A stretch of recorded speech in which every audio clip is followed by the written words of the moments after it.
Hello everyone, and welcome to the first episode of the Nighthawks podcast. Now, I decided to make Nighthawks more of a podcast type of thing, so that's why I'm kind of starting this. So I'm just kind of experimenting with what exactly works, what doesn't, whether you guys like to just listen, while you guys are driving, or if it's better as kind of a narrative story like how I kind of had the newer episodes.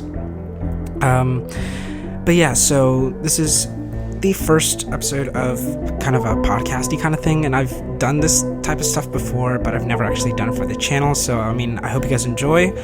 My name is Johnny, I'll be your host, and if you guys are interested, go check out the main channel. That's youtube.com/I'm not here. So yeah, anyway, so today for this episode of Nighthawks, we will be talking about the Backrooms. If you guys have been on the internet at all, you guys have probably heard about this. This Backrooms started with a picture, and it was posted on 4chan's /x/board. I'm not really sure how to say it because I don't frequent 4chan, but anyway, it was posted on 4chan by an anonymous user, and it was a picture of what seemed to just be, as they describe it, just moist old carpet and mono yellow and some fluorescent lights. Anyway, I'll have an image of it on the podcast cover, but here's the text that came along with what the image describes. If you're not careful and you noclip out of reality in the wrong areas, you'll end up in the Backrooms, where it is nothing but the stink of old moist carpet, the madness of mono yellow, the endless background noise of fluorescent lights at maximum hum buzz, and approximately 600 million square miles of randomly segmented empty rooms to be trapped in. God save you if you hear something wandering about nearby, because it sure as hell heard you. Now, this was the only text that actually came with the original image. The image itself is actually, it's really terrifying just by looking at it. And so, obviously, since this is an episode of Nighthawks, we're going to be talking about why it's terrifying and analyzing what exactly kind of just got people interested in this strange thing, like the Backrooms. You just kind of teleport in there and you're stuck. And there's been a lot of traction on this. So on May 14th of 2019, this post was actually made. So this is a fairly recent post. And I kind of was very interested in this because I wanted to know the origin of the photo. Where exactly did they go to take this picture of the alleged Backrooms? Obviously it's not real because you can't physically no-clip out of reality. No-clipping, if you guys don't know, it's a video game term in which you can kind of go anywhere in the game, kind of phase through walls and go, off the map or something like that. It kind of originated back in like the first few games, but it was mainly popular in a lot of first-person shooter games. But yeah, the term was coined fairly early. As I said, I wanted to know exactly what the origin of this image was because it was very eerie. And when you look at it, what makes it eerie is the fact that it's bright and it's empty. I mean, you don't know exactly when the end of these rooms are. They look like they go on forever and ever into infinite rooms. And I think that this, before we get into the analysis, I just wanted to say that this is something that I really like because it shows you so much of the room. There's not really much of the room that's hidden besides what's behind that wall. Yet it's still so very scary, even though there's like these fluorescent lights basically lighting up the entire place. You could see every detail of it. However, there's still something really odd and eerie about it that just scares people. Anyway, so a few days later, on May 18th, Redditor Your D&D Guy posted a creepypasta inspired by the post on r/creepypasta. And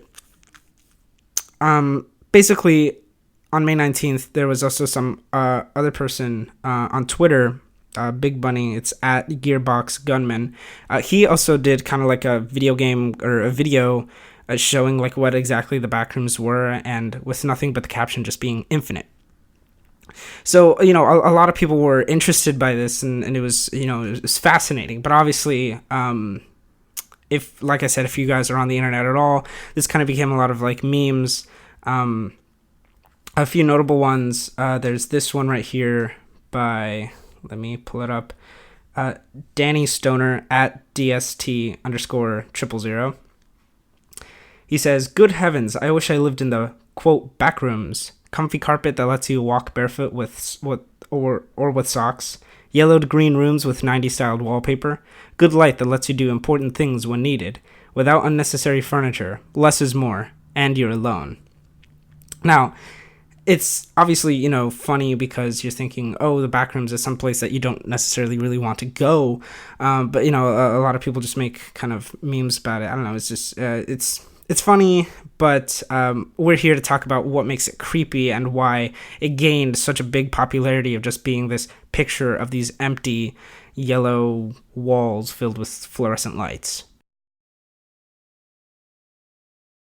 Now, there's a lot of people that are saying, that are giving a lot more detail to what the backrooms are. Obviously, the original post was the only info given on the backrooms. The only things that are implied are that A, it's infinite, and B, it's something's in it. Or someone. It's just these strange beings, If you hear something moving, it sure as hell heard you.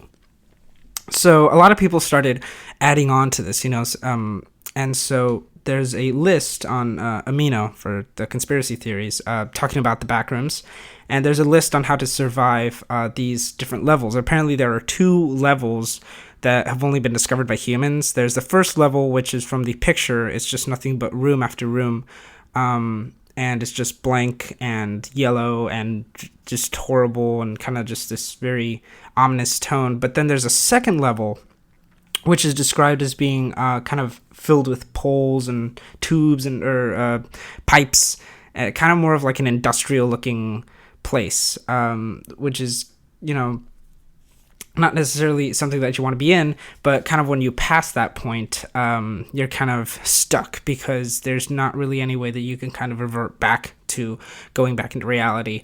A lot of people say that if you just wander about as though you know where you are, as though you're familiar with the backrooms, you can actually kind of go back into your real life. Like the walls start to look a lot more familiar, and then out of nowhere you're on your school campus, or you're back at your apartment or something like that.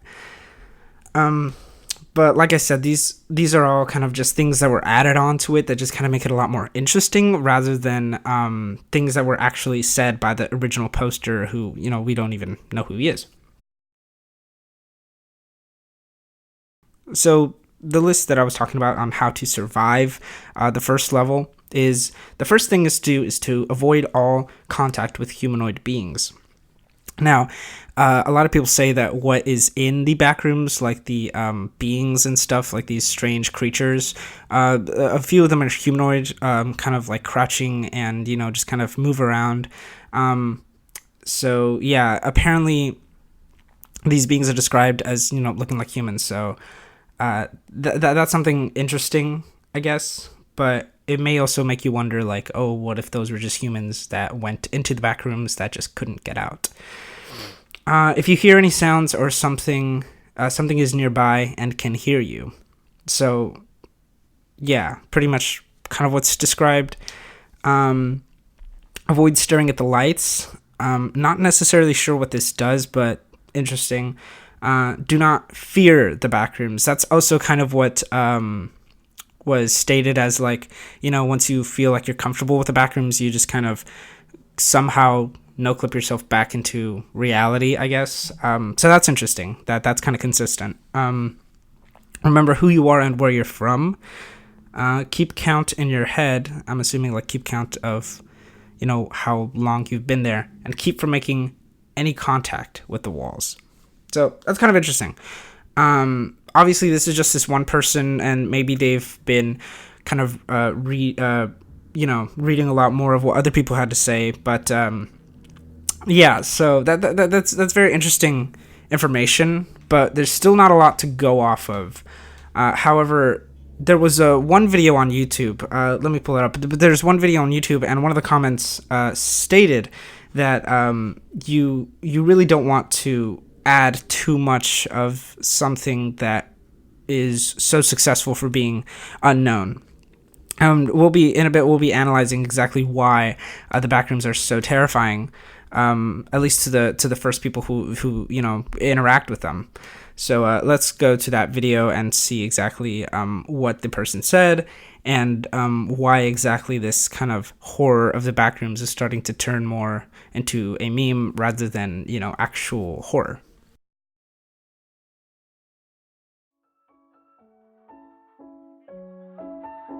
Taking a break from all the creepy stuff, I just wanted to talk about my book that was just recently published, Inherited Madness. Make sure you guys go check that out. The link will be in the description. Basically, it's about a serial killer who just so happens to be a priest, and it follows his story all the way from the 50s till the 80s. Now, I didn't want to necessarily get into too much detail on my channel, so if you guys are actually listening to this, you guys will actually get a little bit more information. So the main character is Wyatt Jefferson, and when he had grown up, he had to deal with a lot of horrible things, such as a family friend abusing him sexually, and the death of his mom, which basically leads to this downward spiral of insanity, and it's more a story about this family and this just strange way that the main character kind of affects everyone that somehow comes into his life, and there's an author character who is also deeply affected by the things that Wyatt, the main character, has done. I just think it was very interesting and very fun to write, and I hope you guys enjoy reading it. Like I said, the link will be down in the description, and just have some fun reading that. If you want some more creepy stuff, I guess it's not necessarily a break from the creepy stuff, but still, I think you guys will. I think you guys should enjoy the rest of the episode, and if you guys are interested, the link will be down in the description if you guys want to buy one. All right, thank you guys so much for listening to the podcast, and let's get back into the Backrooms.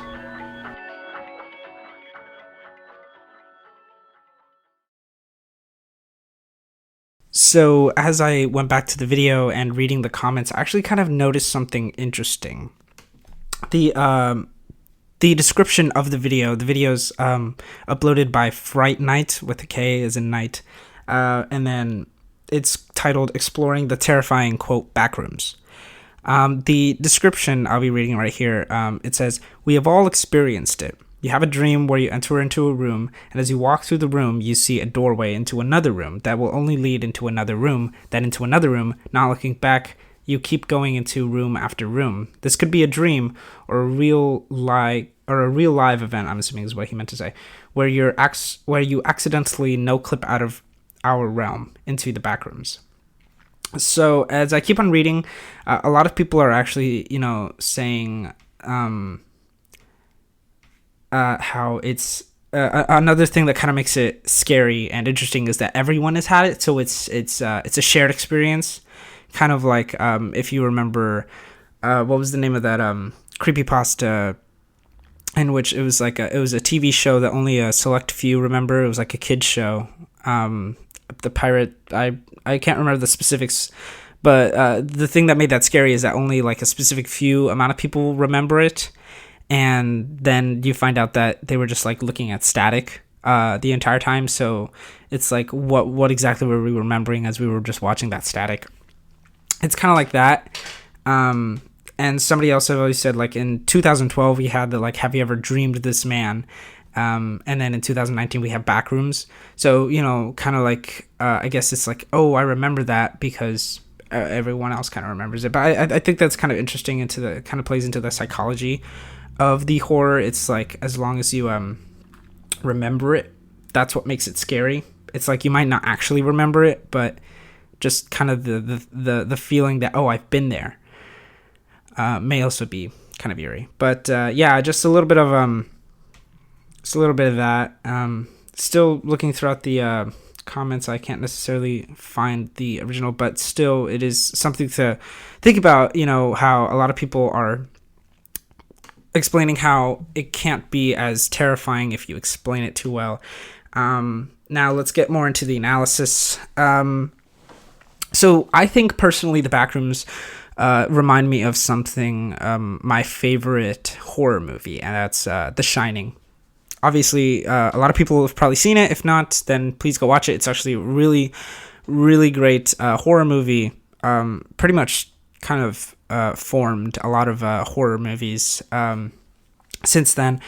But what I really liked about The Shining while I was watching it, I think it was around winter break.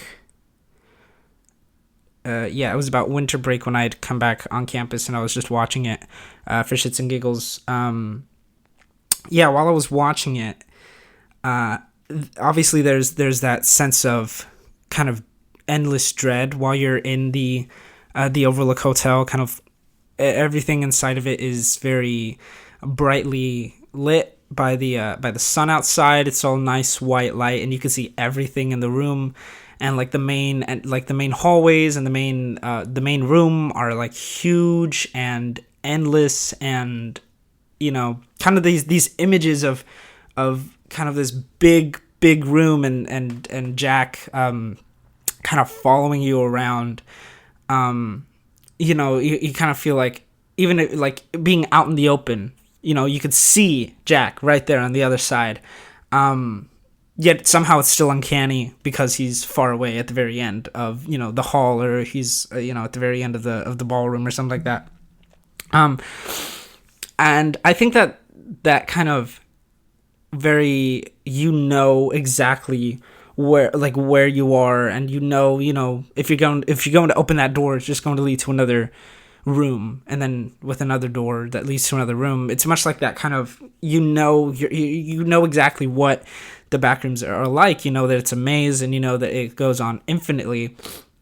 And there's kind of this opening shot, or not opening shot. There's like a shot kind of in the beginning of the film once they actually arrive at the Overlook Hotel, where Danny starts trekking around the hotel, and we actually kind of get to know the hotel as much as Danny knows, because at the end of the movie, he kind of has to understand where everything is in relation to, how he can escape Jack. And same thing with a shot in The Shining. I could basically make an entire episode about The Shining, but I'll be saving that for later probably. But until then, I think that a big thing of what made the Backrooms so eerie was, this kind of everything is wide and open and it's infinite kind of feeling to it. You don't know where you can run because something else might be over there as well. I just think this is so interesting, and you don't really see a lot of horror that way.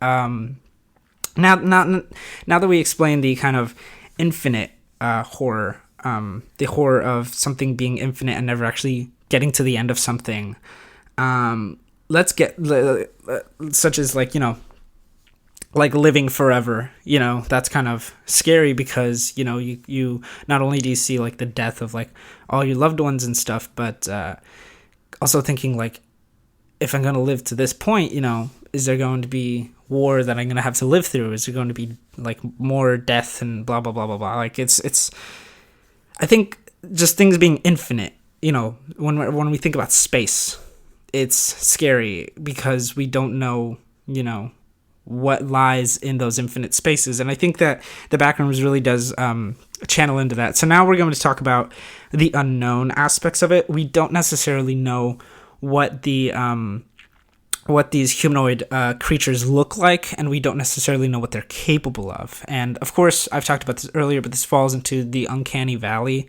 The more of something that looks like us, yet we don't know like much about it, or it doesn't necessarily, it's out of our comfort zone, then we start, feeling scared. And I feel like the Backrooms themselves, like the rooms themselves, we've kind of all been in a carpeted yellow monochromatic, area at least once. And I think that's kind of what just makes it so eerie, is that, we've been in it. However, the things and the scenarios, like how we got there, we're just kind of forced into there. We didn't control like us walking into the backrooms. Like it just happens. I guess it just kind of happens.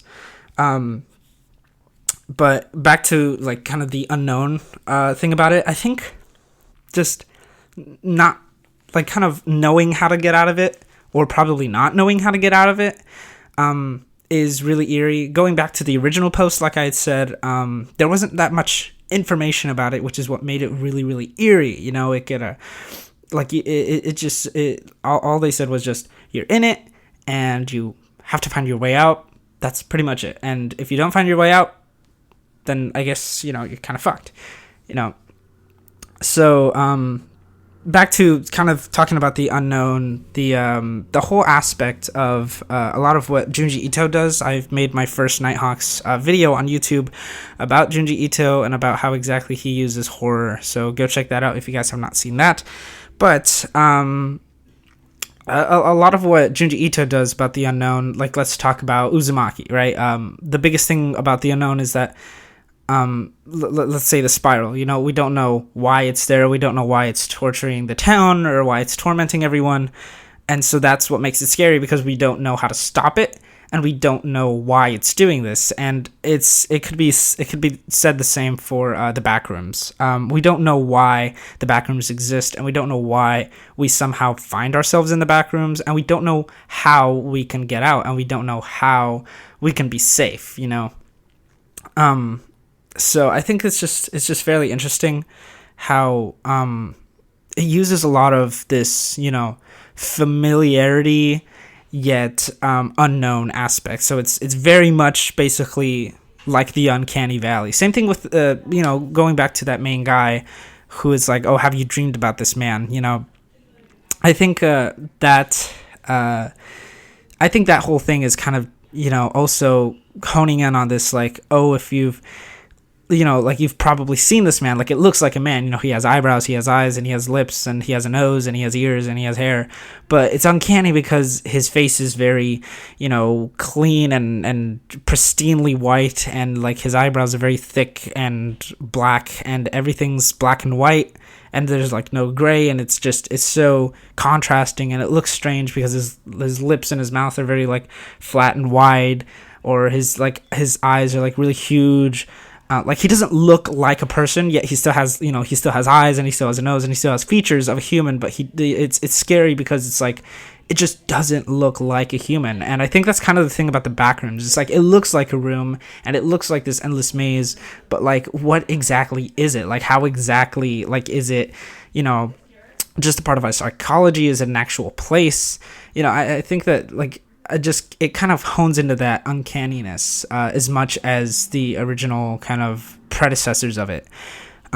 So I guess my final analysis of the Backrooms, I know this is kind of a shorter episode because my first episode, but I just think it's fairly interesting to look into. But I think just further analyzing the Backrooms, I feel like if we were to just question everything, you know, as much as like, why are the creatures there? Why is level 2 just pipes and stuff? And like, is there a way to escape level 2? I don't think explaining those or even diving too deep into them would help us understand, you know, the Backrooms themselves. Because I don't want to understand the Backrooms. I want to understand why the Backrooms scare us. And I think that the reason why they scare us is because it's unknown and it's infinite. And, you know, the more infinite something is and the larger it is, you know, the more you're thinking anything could be behind those walls. And also something to add that I did not necessarily say while I was kind of describing what the Backrooms were. They also have outlets on the walls that don't work most of the time, if not all the time.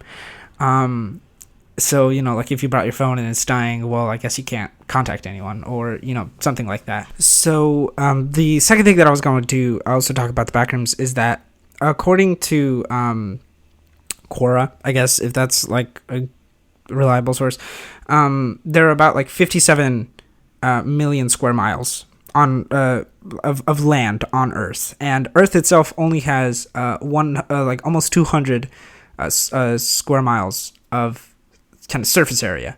The Backrooms, however, are 600 million square miles. Now that's like 3 times the size of the Earth. Now, just imagine kind of just walking around in a area that large, you know. is bigger than the Earth. So it's just we know it's this other dimension, but I just think that also kind of, and it kind of it kind of limits it. It kind of puts borders, I guess, of this like unknown aspect of it. It would have been better if it was just like infinite. However, I think just also kind of that, this is an area where you physically are, where you can live and breathe and shit like that. But it's much larger than any land that we have now. So how are you even there? The only explanation is another dimension. But even just saying you're just kind of no clipping into the Backrooms in general, it could kind of just say it's kind of like a pocket dimension, like it's kind of like the Upside Down, like in Stranger Things. It's like literally right next to us, but we don't know. I just think that'd be kind of more interesting. I'm saying a lot, so I'm sorry. You probably don't know, but back to the Backrooms. Yes, I just think it's very interesting that kind of this horror of the unknown is being used. You don't usually see it a lot. There's like a few newer horror movies, like The Nun. That one's kind of old, but still, where it was something unknown in the Conjuring universe. We didn't really know a lot about it, but because it kind of had its own standalone movie and was explained, The Nun isn't that scary anymore. I just think it would be, I think horror where it's just undescribable, very Lovecraftian, that unknown stuff. We need to get back into that. We need to somehow hone into it.